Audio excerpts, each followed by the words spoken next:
Este é o programa Debate Brasil e eu sou o Paulo Passarinho. Hoje iremos conversar com David Bacelar. Ele é petroleiro e é o atual representante dos trabalhadores da empresa Petrobras no seu conselho de administração. David Bacelar, muito obrigado por aceitar o nosso convite para essa conversa aqui no Debate Brasil. Olá, Paulo, internautas que estão nos acompanhando nesse momento. É um prazer estar aqui com vocês para nós compartilharmos aqui algumas informações importantes para a sociedade brasileira. É muito importante nesse momento ouvirmos a voz dos trabalhadores no seu conselho de administração. Me refiro à Petrobras, uma empresa fundamental para o desenvolvimento brasileiro. E nós sabemos de todas as dificuldades que a empresa vem passando e queremos ouvi-lo, David, porque você tem um mandato importante. Você foi eleito pelos trabalhadores da Petrobras como o representante da categoria no Conselho de Administração. E eu queria que você falasse um pouco dessa sua experiência, a partir, inclusive, da tua entrada na Petrobras. Qual foi a tua trajetória na empresa até chegar a esse importante posto? Na verdade, eu sou oriundo do movimento estudantil, né, na Universidade Estadual lá de Feira de Santana. Ingressei na empresa em 2006, via concurso público. E já nos primeiros anos, os companheiros lá mais antigos do sindicato, na época dos trabalhadores do ramo químico petroleiro, acabaram me convidando para estar participando do sindicato já em 2009. Entrei como técnico de segurança do trabalho, atuei lá diretamente em questões de análise, estatística de acidentes, mas por estar na veia, né, os movimentos sociais, a partir de então vinha participar do movimento sindical.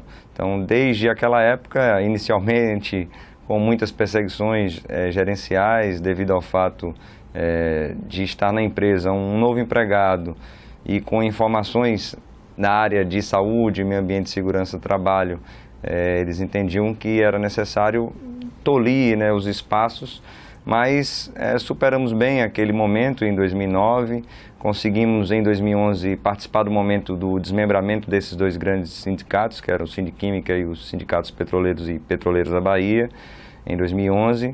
E em 2014 tive a grata felicidade de ganhar mais uma eleição, mas dessa vez como coordenador geral lá do Sindicato dos Petroleiros e Petroleiras da Bahia, que é a atual gestão que nós estamos até 2017. Então você foi eleito representante dos trabalhadores para o Conselho de Administração, sendo coordenador geral do sindicato lá da Bahia. Exatamente. E com certeza isso ajudou bastante, porque as pessoas sabiam da minha vida pregressa na empresa, conheciam as ações que foram feitas demonstrando independência, demonstrando autonomia diante da empresa e diante do governo. Então havia uma expectativa da categoria para que esse mandato fosse da mesma maneira. O que ajudou também, é claro, junto aos outros estados, você ter acesso às pessoas nos seus locais de trabalho, você ter acesso via os meios de comunicação que nós utilizamos, deu essa oportunidade de nós estarmos aí no Conselho de Administração, nesse mandato que vai aí até abril do ano que vem. Esperamos que ainda no finalzinho desse mandato nós consigamos ampliar esse mandato de 1 para 2 anos, é uma proposta que já está circulando e teremos, porque isso já foi aprovado, a possibilidade de nós termos um suplente na próxima eleição, que garante aí um time mais forte, né, compartilhando informações para que aquele espaço decisório, que é o maior espaço de tomar decisões da companhia, seja muito bem representado, né, tenha uma boa representação dos trabalhadores e trabalhadoras ali. Agora, David, você chega num momento no Conselho de Administração, em um momento onde a Petrobras passa por um processo muito delicado. A Petrobras foi exposta, evidentemente, pela Operação Lava Jato e, evidentemente, isso deve ter revelado ou exigido do Conselho de Administração medidas no sentido de se buscar um padrão de governança mais adequado. Afinal de contas, é inegável que houve problemas dentro da empresa que permitiram essas questões muito graves que vêm sendo reveladas pela Operação Lava Jato. Mas, além disso, temos todo um processo de reestruturação da empresa. Como é que você avalia as propostas que vêm sendo aprovadas pelo Conselho de Administração e que, para muitos, significam um forte golpe contra a própria empresa? Como que você, como representante dos trabalhadores, avalia esse momento? Sem dúvida alguma, a Operação Lava Jato teve essa repercussão negativa para a Petrobras e para a própria indústria e engenharia nacional. A partir do momento que as grandes empresas brasileiras tiveram seus contratos, né, bloqueados e a impossibilidade delas licitarem novamente com a Petrobras e com o governo, a gente tem uma repercussão gigantesca aí para o país, com um nível de desemprego muito alto e a desaceleração da própria economia nacional. Mas o que me causou estranheza ao chegar no Conselho de Administração, primeira grande estranheza, na verdade, foi justamente o nível de afastamento do acionista majoritário da Petrobras, que é o governo federal, desse espaço, que é o maior espaço de tomada de decisões, que é o Conselho de Administração. Então, quando nós observamos os conselheiros indicados pelo governo federal, a maioria deles são profissionais de mercado, né, oriundos aí da área de contabilidade, finanças, compliance, mas nenhum oriundo do próprio governo, que tem uma noção de projeto de nação, de projeto de país. Isso tem trazido alguns prejuízos. Ficou claro, não somente para mim, mas para o internauta que está nos assistindo nesse momento também, que o governo quis dar uma resposta ao mercado, né, de um afastamento da empresa por conta dessas repercussões da Operação Lava Jato. Mas, como disse, isso tem trazido alguns prejuízos. Prejuízos justamente nas decisões que estão sendo tomadas no Conselho de Administração. A última grande decisão, por exemplo, a reestruturação, ela ainda não foi deliberada, mas já está acontecendo e os trabalhadores e trabalhadoras acompanham isso de perto. Mas a grande decisão tomada no Conselho de Administração no dia 26 de junho desse ano foi justamente o novo plano de negócios e gestão da Petrobras para 2015 e 2019, que é completamente distinto do anterior plano de negócios e gestão de 2014 a 2018. É um plano que, primeiro, ele traz um nível de redução dos investimentos da Petrobras num país muito grande. Tínhamos de 14 a 18 investimentos previstos na monta de 206 bilhões de dólares, o que gera emprego, gera renda, desenvolve a economia local, e há uma retração gigantesca de 76 bilhões de dólares, né? Cai para 130 até 2019. Mas não somente essa redução que chama atenção, que com certeza vai gerar menos emprego, gera menos renda.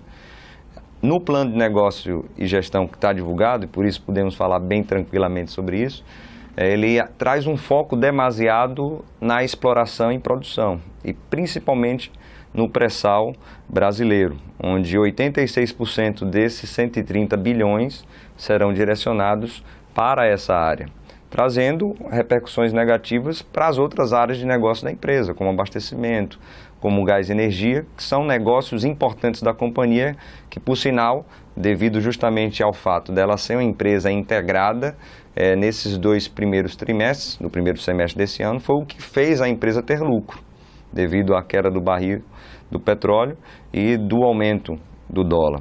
Então, esse é um primeiro elemento que nos preocupa, né? A redução de investimentos e a destinação muito focada para o EIP.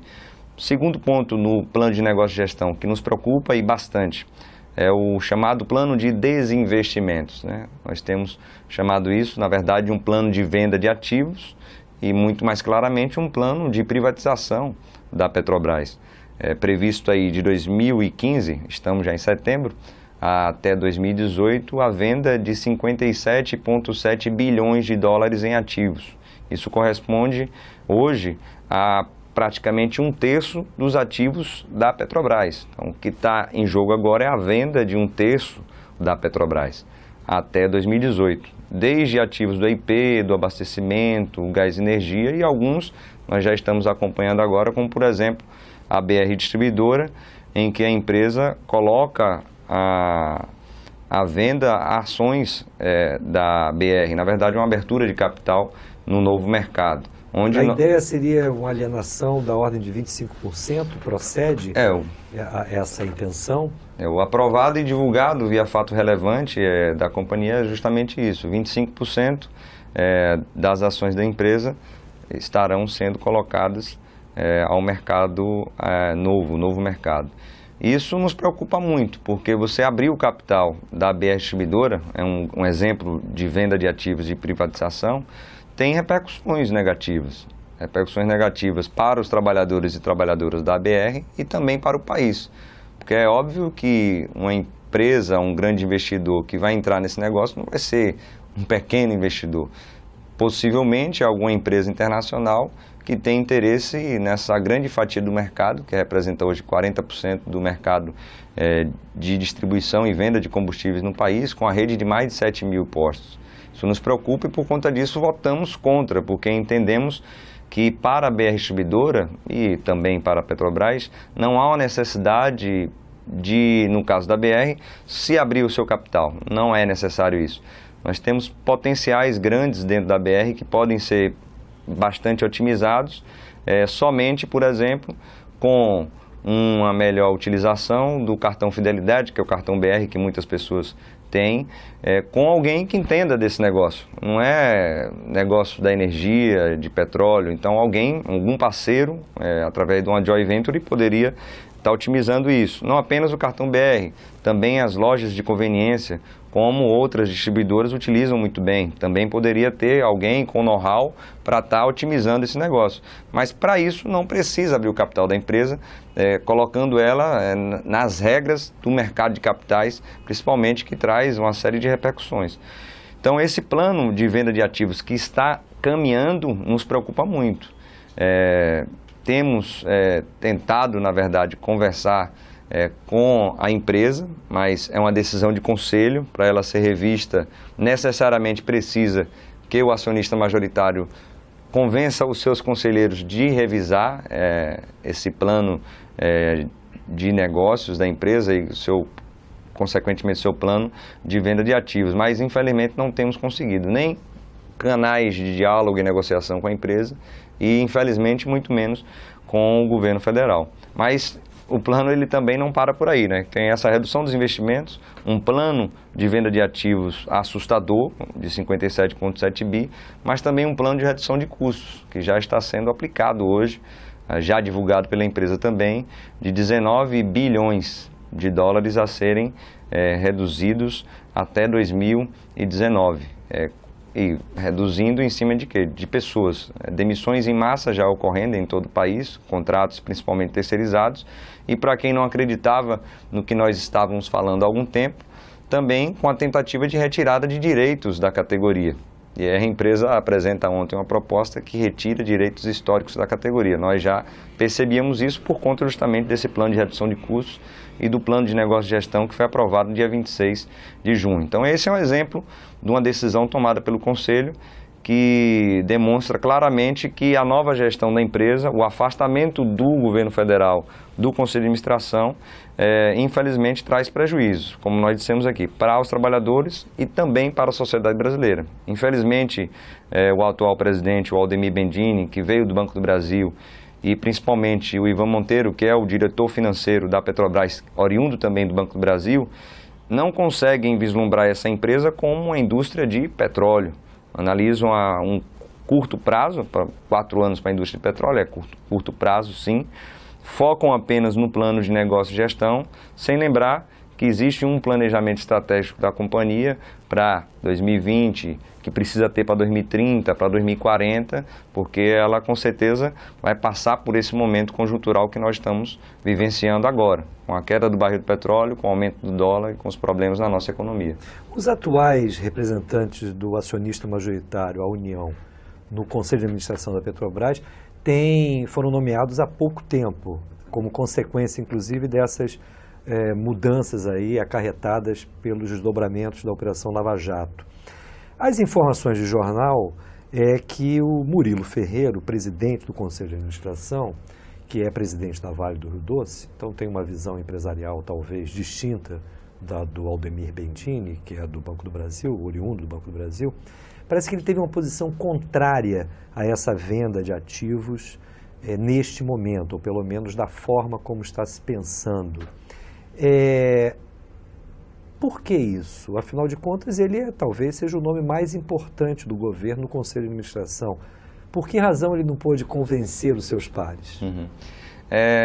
Paulo, é muito boa essa pergunta, que até me dá a oportunidade de esclarecer isso, né? Porque na mídia hegemônica, quando foi divulgado essa questão dos votos contrários, o meu e do Murilo, ficou parecendo que os motivos foram os mesmos, e na verdade não foram, né? O presidente Murilo Ferreira, e estou falando isso aqui porque foi divulgado via fato relevante, está publicado aí no site da CVM e outros sites aí na internet, ele voltou contra porque ele entende que esse não é o momento de vender ativos que estão, entre aspas, desvalorizados. E desvalorizados por quê? Por conta de uma grande oferta de ativos no mercado petrolífero mundial. Então, consequentemente, quem vai se favorecer disso é apenas quem compra, que vai comprar, com certeza, a preço de banana e no final de feira ainda, para um mercado exuberante e da galinha de ovos de ouro que apenas pega os nossos produtos já derivados do petróleo, manufaturados com alto valor agregado e entrega somente ao mercado. Então ele entende que não deve vender agora por conta disso, que deve se fazer essa reestruturação na BR, que tem que ser feita sim em matéria de governança, potencialidade de outros produtos, para quem sabe no momento oportuno, quando os ativos estiverem valorizados e esse momento conjuntural passar, aí sim se vender, abrir o capital da BR Distribuidora, que é diferente do meu voto. O voto foi contrário por entender que não há necessidade mesmo de abrir o capital pelos motivos aqui já expostos. Nós temos potencialidades que vão trazer uma maior rentabilidade à BR Distribuidora. Então essa é uma oportunidade boa para esclarecer aqui a sociedade, ao internauta que nos acompanha nesse instante, porque nós não tivemos a oportunidade de fazer isso, a não ser de forma escrita no nosso blog. Agora, sequer essa argumentação, vamos dizer, temporal do Murilo Ferreira foi capaz de convencer os seus pares. Eu insisto na pergunta, na tua avaliação, o que ocorre, na verdade, com o próprio governo? Porque temos que observar que são representantes do governo, a grande maioria desses conselheiros. Essa é uma boa pergunta, porque é o presidente do Conselho de Administração, presidente da Vale, com um cabedal de informações que poderia, sim, ajudar no convencimento dos outros conselheiros. Infelizmente, Paulo, há uma preocupação grande com relação a isso, porque fica notório que o governo ele não está interferindo nessas decisões. E quando a gente pega, então, a política econômica do atual ministro Levi, que é a política econômica do governo federal, com as metodologias utilizadas para controle da inflação, para trazer um controle fiscal exacerbado, tudo isso acaba também se replicando nas estatais brasileiras, dentre elas na Petrobras.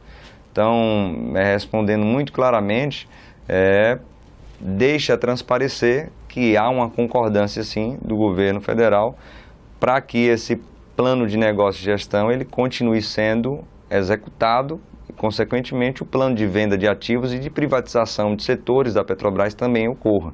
Porque, como também a mídia hegemônica tem divulgado, o governo necessita arrecadar mais. E uma das alternativas de aumentar suas receitas é justamente vendendo ativos das empresas estatais. E não é só a Petrobras, é a Eletrobras, Furnas, Celg, Eletronuclear, todas elas estão passando pelo mesmo problema que nós estamos passando na Petrobras.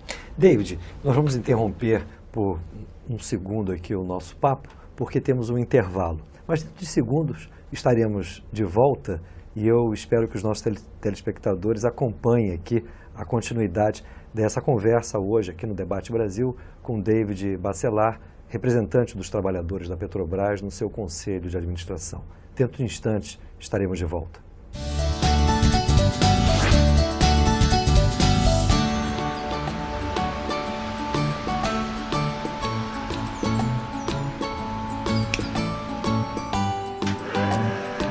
As reservas do pré-sal estão estimadas em 10 trilhões de dólares.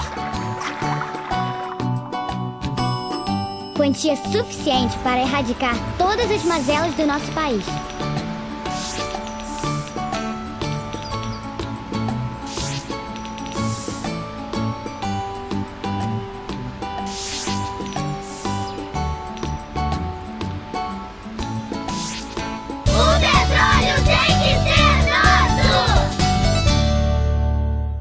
Estamos de volta com o nosso programa Debate Brasil, hoje conversando com David Bacelar, representante dos trabalhadores da Petrobras no seu Conselho de Administração. Antes de continuarmos a conversa com o David, quero lembrar a todos vocês, telespectadores, que todos os nossos programas Debate Brasil encontram-se disponíveis no YouTube. Lá você poderá encontrar não somente a entrevista com o David Bacelar, mas com todos os demais entrevistados que nesses últimos tempos temos aqui recebido no Debate Brasil. David, no bloco anterior você chamava a atenção justamente desse plano muito ousado de venda de ativos. A grande justificativa do governo é o grau de endividamento elevado da empresa. E isso obrigaria hoje a uma série de medidas como essas da venda de ativos. Qual é a sua posição sobre esse grau de endividamento? Afinal de contas, a Petrobras passou por momentos muito importantes nos últimos anos. Houve não somente a descoberta dos campos do pré-sal, mas todo o esforço para viabilizar a produção desses campos. Esse momento que a Petrobras passa coloca em risco esse papel relevante da Petrobras em relação ao pré-sal? É bom até a gente esclarecer isso, Paulo, porque todos os investimentos feitos que elevaram, claro, o nível de endividamento da empresa, eles trarão retorno financeiro e com alta rentabilidade para a Petrobras. É uma questão muito de tempo. O grande problema hoje não é nem tanto o endividamento da Petrobras.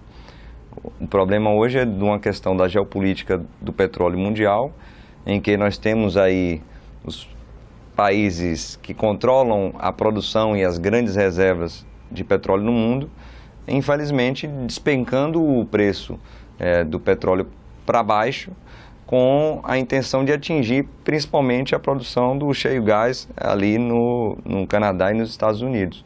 Infelizmente nós ficamos no meio dessa grande discussão da geopolítica do petróleo no mundo. E isso é, sem dúvida alguma, o principal fator. É o principal fator. Além, é claro, do endividamento, que nós não observamos como de grande relevância, porque, só para nós termos uma ideia, mais de 40% dessas dívidas da Petrobras, elas só virão a ser pagas, terão vencimento, a partir de 2020 em diante. Então, dívidas até que chegam a 100 anos para serem quitadas. E, como dissemos, o endividamento que hoje, por conta dos seus investimentos, traz um retorno, trará um retorno para a empresa. Seria um endividamento virtuoso. Exatamente, exatamente. E somente a Petrobras faz esses investimentos de grande monta no país, né? Quem constrói plataformas no Brasil? A Petrobras. Quem encomenda grandes sondas, navios? A Petrobras. Somente ela faz tem esse papel de um grande fomento da indústria e da engenharia nacional. Nenhuma outra petrolífera que está aqui no país faz o que a empresa faz aqui, gerando emprego, gerando renda, desenvolvendo os grandes estaleiros que temos, apesar, é claro, de hoje nós estamos com alguns problemas, não por conta do endividamento, mas por conta de fatores conjunturais e também, como você colocou no início, das repercussões, infelizmente, da Operação Lava Jato, que atingiu aí as grandes construtoras do nosso país. Mas entendemos que esse momento, ele é específico, As avaliações mais pessimistas trazem aí uma evolução do preço do barril, apesar dessa inconsistência ali no Oriente Médio, do barril voltar a subir aí, chegando, por exemplo, a 2020, com já o barril em torno de 70, 80 dólares, as avaliações mais pessimistas. Então, esse momento ele passa, sem dúvida alguma. Então, é interessante que não somente o trabalhador, a trabalhadora, a sociedade brasileira tenha essa certeza de que nós temos sim uma empresa muito forte, com resultados operacionais maravilhosos, invejáveis, até mesmo se comparado com as outras, as majors, né, as grandes empresas de petróleo de capital aberto no mundo. Então, esse é o momento. E por conta de ser um momento conjuntural, não podemos aceitar nem compreender uma mudança estrutural tão grande na Petrobras, como o Conselho de Administração está querendo fazer com a reestruturação que virá em breve, mas que nós não podemos entrar aqui nos milímetros desses detalhes. Agora, você destacou que no novo plano de negócios revisto, há uma clara ênfase na produção e exploração do petróleo. Pelo que entendi, isso não te agrada muito. E é evidente que se estamos num momento onde o barril do petróleo se encontra a preços muito reduzidos, de fato, talvez o melhor fosse aguardar um outro momento para, vamos dizer, acelerar a exploração e produção, inclusive do petróleo do pré-sal. Não seria o momento de investirmos muito mais no nosso parque, por exemplo, de refinarias? Essa é a grande questão, porque nós vínhamos com esse intuito, né? O PNG 1418 demonstrava claramente isso. Plano de negócios. Exatamente. O avanço da Petrobras, na verdade, a empresa continua avançando para outras áreas de negócio. Continua avançando para investimentos em outras fontes de energia, como a empresa vinha fazendo através dessa grande área que é o gás e energia. E de manter essa integração que a empresa hoje tem, não apenas mais como antigamente falávamos do poço ao posto, mas hoje não, do poço à energia que chega no lar do cidadão, da cidadã. Então isso é o que dá uma grande vantagem para as grandes empresas de energia no mundo. Se nós não fôssemos uma empresa integrada, como somos hoje, como colocamos aqui no início, o primeiro semestre seria de um prejuízo exorbitante, porque essa área de negócio, a IP, como você bem colocou, Paulo, ela deu prejuízo significativo agora no primeiro semestre. O que deu lucro para a Petrobras foi justamente o abastecimento e o gás e energia, com as suas termoelétricas funcionando aí a todo vapor e sem perspectiva de redução significativa da geração de energia via termoelétricas. Então, esses investimentos não deveriam sim estar muito focados apenas na IP. Tem que ter investimento na indústria de petróleo, na exploração, claro que tem que ter, porque numa indústria de petróleo e de energia, a longo prazo, ela vai vislumbrar reservas significativas, vai vislumbrar a produção também de petróleo para que a própria cadeia ela continue produzindo. Mas esse foco exacerbado por conta de uma rentabilidade alta, com um preço razoável no pré-sal, não deveria ser desse jeito. Por isso, até nesse dia 26 de junho, foi quando foi aprovado o Plano de Negócios e Gestão, eu também manifestei contrário devido a esses fatores, porque, infelizmente, essa nova gestão tem olhado a empresa como se fosse uma empresa financeira, como se fosse uma empresa que tem que olhar para o imediatismo, o rentismo, que alguns bancos têm, como o Banco Brasil, que foi administrado pelo Bendini na época. Então, é um momento de se revisar o plano de negócio, não somente pela queda exacerbada do barril, do Brent, mas também pela alta do dólar e por conta dessa questão de termos de analisar essa empresa como uma empresa de energia integrada nacionalmente. Essa revisão do plano de negócios envolve, por exemplo, paralisações importantes de projetos como o do Comperge aqui do Rio de Janeiro, envolvendo não somente a paralisação da construção de uma futura refinaria, como também, me parece, o abandono daquela ideia de termos um parque petroquímico aqui, que é outro setor que agrega valor à produção do petróleo e que me parece estratégica, independentemente do futuro do petróleo enquanto fonte de produção de combustíveis. A indústria petroquímica é uma indústria extremamente essencial ao processo industrial no mundo. Como você vê essa questão? Porque nós temos que avançar na oferta, no aumento da oferta, não somente de combustíveis, como também de produtos derivados do petróleo que a indústria petroquímica garante. Isso poderia nos conferir uma lucratividade para a Petrobras, me parece, bem mais elevada do que simplesmente uma perspectiva de venda de barris de petróleo. É possível pensar numa reversão desse atual plano de negócios? Tem que ser repensado, esse é o grande esforço que as entidades de classe, o movimento sindical petroleiro, os movimentos sociais têm feito, na verdade, para tentar fazer com que, aí não tem jeito, é o governo federal mesmo, ele repense essa decisão tomada lá no dia 26 de junho, através aí do Conselho de Administração, melhor, dos conselheiros indicados pelo governo federal ali no Conselho de Administração.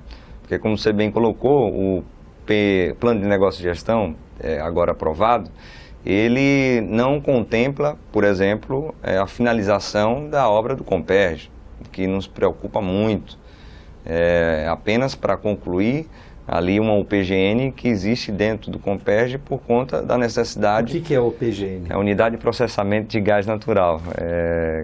Porque na produção de petróleo, você também traz muito gás agregado. Então, o Comperj seria responsável,